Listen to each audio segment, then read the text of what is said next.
Olá, seguidores, visitantes do canal. Estamos aqui mais uma vez para fazer mais um vídeo e novamente nós vamos utilizar os comentários como pauta, né? Dessa vez nós vamos falar de uma notícia que foi veiculada em 2019, dando conta de que a Marinha Brasileira tinha a intenção de se desfazer, de vender 2 de seus submarinos IKLs 1400 e tinha, por causa disso, já colocado os 2 mais antigos na reserva e se propunha a vender os 2 mais novos, que seriam o Timbira e o Tapajós. Essa notícia foi veiculada em 2019 e ela suscita algumas questões, então nós resolvemos fazer um vídeo sobre isso. Primeiramente, vamos colocar aí as fontes, dessa vez apenas 2 fontes que me baseei.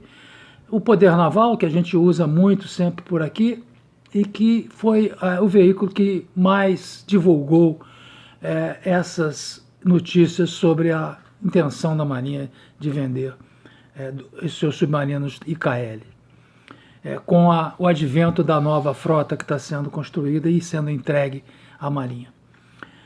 E também um outro veículo, o Congressional Research Service, que é um órgão de informações aos congressistas americanos, e nesse particular eu me baseei muito em alguns dados sobre o projeto da Marinha Americana de atingir 355 navios, e nesse documento existem muitas considerações sobre custos, sobre manutenção, sobre operação, e eu vou me valer de algumas informações para construir esse vídeo. Então, quais são esses submarinos que nós estamos falando, né? Os IKLs 209 1400, construídos 1 na Alemanha e 3 no Brasil, são esses que estão aí. Eu estou considerando uma vida útil de 30 anos a partir de 2019, que foi a época em que a Marinha deu essa notícia, então a partir daí aconteceram interessados, e então eu estou me baseando em vida útil a partir de 2019. E de uma forma conservadora eu estou colocando 30 anos de vida útil. Para efeitos de negociação, a gente poderia pensar até em 35 anos. Esses navios operam mais do que isso, mas recentemente nós tivemos, por exemplo, um acidente com um submarino desse tipo da Indonésia, que já tinha 40 anos. Então vamos limitar no máximo a 35 anos. Mas eu fiz essa tabelinha aí com 30 anos, né, de vida útil restante, né? Então você teria aí o S-30, o Tupi, que foi comissionado em 89, teria já utilizado a sua vida útil, né? O Tamoio, que foi comissionado em 94, teriam 5 anos de vida útil, né? O Timbira em 96, 7 anos, e o Tapajós, 10 anos. Esses são os 4 submarinos que podem estar nessa negociação, né? Logo se apresentaram, né, como candidatos alguns países, né? Se apresentou a Indonésia, até recentemente saiu na imprensa alguma coisa sobre o interesse da Indonésia, foi uma notícia que em 2021 apareceu. A Polônia, falou-se até que em visita o presidente Bolsonaro ia tratar disso. A Argentina, né, também uma notícia recente, esquentada, fala que ela teria interesse no Tupi, que já é um submarino já um pouco mais antigo. E por que talvez ela tenha um interesse no Tupi? O que a Argentina está pretendendo? Ela está pretendendo ter pelo menos um submarino para adestramento, porque ela, no momento, depois do desastre do San Juan e com os problemas que o outro submarino tem, ela está com a força submarino sem submarinos. Ela está perdendo a capacidade de adestramento. Então, talvez para ela até o Tupi fosse interessante, com algum tempo ainda de operação, para manter a sua capacidade operativa. Então se falou que ela estaria interessada no Tupi, que é o mais antigo, né? Porque inicialmente a Marinha tinha colocado, né, nesse bolo aí, o Timbira e o Tapajós, né, que são submarinos que ela ainda teria, a própria Marinha Brasileira ainda tinha vida útil para eles, né? Muito bem. A pergunta que se faz, né, a pergunta que logo ressalta, né, é por quê? Né? Por que a Marinha, já que ela tem tão poucas unidades, tão poucos submarinos, por que ela ia se desfazer de submarinos ainda com vida útil, algumas até podendo ir a 10 anos. Então nós vamos tentar responder essa pergunta de uma forma técnica, sem achismos, e sem aquela vontade de criticar por criticar, porque muitas críticas acontecem sem que as pessoas tenham a necessária conhecimento para isso, e porque também não estou envolvido no burburinho, no redemoinho das alternativas para a tomada de uma decisão como essa. As condicionantes que estão na mesa e que obrigam, às vezes, a tomar uma decisão como essa, como cortes orçamentários e coisas desse tipo. Então, vamos tentar responder essa pergunta, por que os almirantes chegaram a essa intenção de se desfazer de submarinos ainda operacionais. Então, vamos usar para isso um cálculo teórico do custo de um meio naval. Isso é muito usado pela Marinha Americana. Vamos estabelecer aqui uma vida útil de 30 anos. Então, essa regra é uma regra de, eu costumo dizer, aquela regra de polegar, é a regra do 1/3. O custo de um meio naval, ele está 1/3 na sua obtenção, na obtenção de você comprar aquele equipamento, 1/3 na manutenção e 1/3 na operação. Assim sendo, um submarino cujo custo de obtenção é de 500 milhões, digamos que seja 400 milhões para o IKL e 500 milhões para o submarino USBR que nós estamos construindo, valores aproximados, ele terá custado ao longo dos seus 30 anos de vida 3 vezes isso, ou seja, 1,5 bi, sendo 1 bilhão para operar e manter durante 30 anos. Podemos dizer que, a grosso modo, custará por ano cerca de 33,4 milhões, sendo 17,7 milhões para manutenção e 17,7 milhões para operação. Isso, nas CNTPs, é uma coisa que a gente usava muito na nossa época de escola, nas condições normais de temperatura e pressão. Porque podem acontecer imprevistos. E a partir daí, você vai adequando à realidade orçamentária.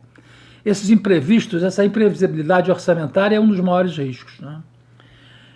E é também um dos maiores riscos na construção atual, no programa nuclear da Marinha, na construção dos novos submarinos.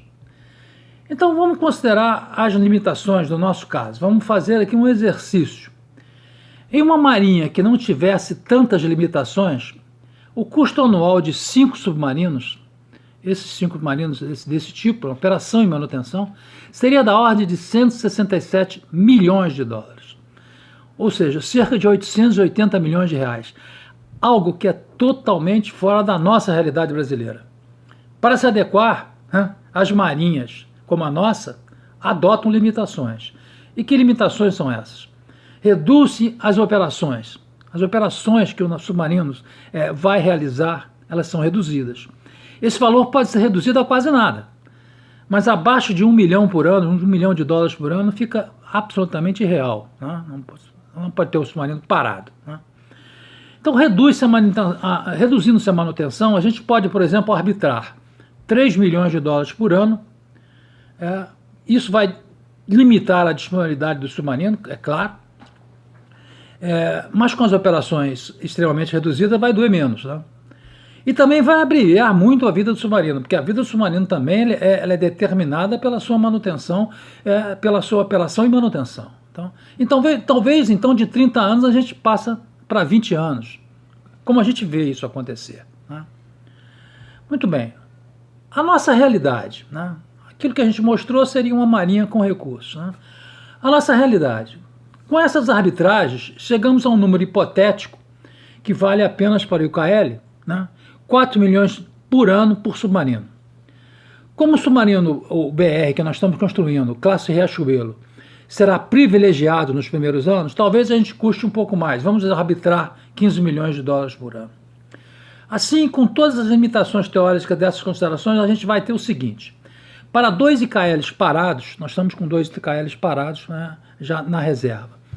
1 milhão por ano, por submarino, total 2 milhões. Para 3 IKLs operacionais, 12 milhões. Para um submarino BR incorporado, estamos falando aqui o Riachuelo, que o cronograma implica em ele ser incorporado ao final desse ano, em dezembro de 2021. Então teríamos um total de 29 milhões de dólares para o ano da graça de 2022, com o SBR novo, com o Riachuelo, significando em valores de hoje um orçamento de 154 milhões de dólares, de 154 milhões de reais para a Força Submarina. Lembrando que tudo isso é uma hipótese, a realidade ainda pode ser pior do que isso. Então, a operação de uma marinha é cara. Então, essa decisão que foi intentada pelos almirantes pode ter a ver com reduzir custos, mantendo apenas os novos e mantendo uma padronização, né? Uma padronização de equipamento, que também facilita a manutenção. Então, a gente faria isso para ter recursos, diminuindo o custo operacional da Força de Submarinos, para ter recursos para andar com os 4 operacionais, os 4 novos submarinos, e operar com eles 4 novos operacionais, aguardando, num futuro ainda, o submarino nuclear. Então, veja bem, marinha a atividade, a operação de uma marinha é uma atividade cara, né? Naquele documento, por exemplo, que eu citei no início, a US Navy, por exemplo, ela, para atingir os 355 navios, né, que ela deseja ter em 10 anos, ela tem a programação de ter os 355 navios em 10 anos, ela estabelece um gasto, por exemplo, para o ano fiscal de 2021 de 19,9 bilhões de dólares. Então, para operar essa marinha americana, no ano de 2021, estão previstos 19,9 bilhões de dólares. Então, eu procurei fazer esse vídeo, procurei fazer esse exercício para mostrar, talvez, onde está a origem da decisão. Né? E quando a gente olha para isso, a gente precisa pensar o seguinte: o pessoal que tomou essa decisão, os almirantes, né, para se chegar, né, a esse posto, para chegar a essa condição, depois de 4 anos de escola, de um curso bastante complexo, de todas as cadeiras de ciência e as cadeiras específicas de formação do oficial, que depois de 3 ou 4 anos de formado ainda entra num curso de especialização com mais 1 ano ou 3, dependendo da especialidade escolhida, e ao longo da carreira, curso de Estado-Maior, curso de Escola Superior de Guerra, curso da Escola de Guerra Naval, para chegar ao almirante e ter a oportunidade de tomar decisões como essa. Então não são decisões tomadas por pessoas que desconhecem o que estão fazendo. Se chegaram a essa conclusão é que analisaram uma série de condicionantes, e eu imagino que o condicionante de restrição orçamentária é o que mais peso tem nessa decisão, para tomar uma decisão como essa. Então, não é cabível que a gente aqui sentado numa mesa venha com críticas: a Marinha está se desfazendo, e que coisa ridícula, vamos desfazer de submarinos que ainda teriam 10 anos de vida. É preciso entender, né? Para se tomar uma decisão é preciso conhecer o problema, é preciso estar aí enfronhado nas dificuldades que é gerir uma marinha dessa. Né? Então, comentários todo mundo faz. Agora, precisa tomar cuidado quando faz comentários, né? E saber se você sabe o que você está falando. Né? Se vocês sabem, né, aqui no canal, sobre comentários, quem acompanha o canal sabe que eu dou a maior importância aos comentários. Eu leio todos os comentários, respondo a maioria, principalmente aqueles que me dão algum incentivo, respondo a maioria, e eu só não respondo comentários de ordem política partidária, não estou falando de geopolítica. Alguns comentários de geopolítica eu até respondo, mas política partidária defendendo A, B ou C na política brasileira é coisa que eu não respondo no canal. E também não respondo comentários do tipo superficiais, e que a gente sente que há falta de conhecimento para comentar. Eu prefiro não comentar do que entrar numa discussão com uma pessoa que eu sei que não tem conhecimento para dizer o que está falando.